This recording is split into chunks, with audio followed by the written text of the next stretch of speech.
บ่พอขี่สองล้อไปก่อนเด้อเมื่อลาเมื่อใดอายมีเงินค่าจะพาน้องขี่รถใหญ่ตอนนี้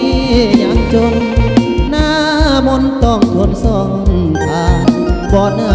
บ่นุนปานใดอดทนไปซะได้เงินคำปัญหาสำคัญคือปัจจุบันอายนั้นเงินเฟือยานหากเขาเธอซื้อเหมือนเขาเถิกน้ำยานนอกใจออกหลอกให้อายสอกซ้ำเสื้อใจคนงามอย่าทำให้อายเสียสูญเอาเนื้อหุ้มเล็บไว้ก่อนอย่าเฝ้าถอนใจ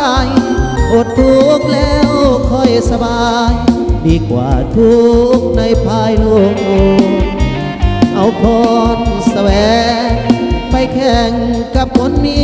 บุญทางฝันอยู่ใกล้มีลุ้นขอเพียงอุ่นกำลังใจเงินอายบ่พอขี่สองล้อไปก่อนเด้อลา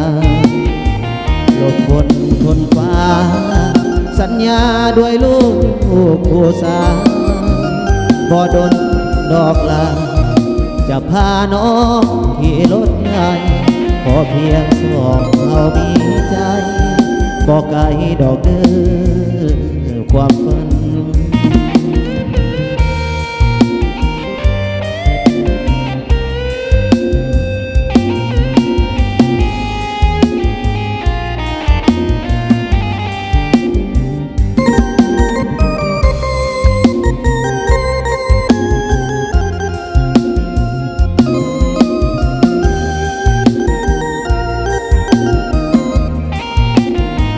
เอาเนื้อหุ้มเล็บไว้ก่อนอย่าเฝ้าถอนใจ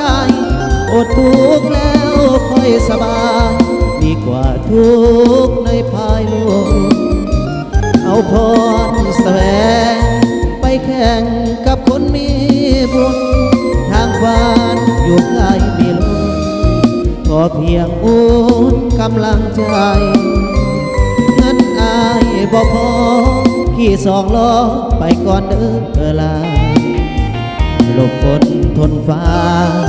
สัญญาด้วยลูกผู้สาบ่ดนดอกลาจะพาน้องขี่รถใหญ่ขอเพียงสองเอา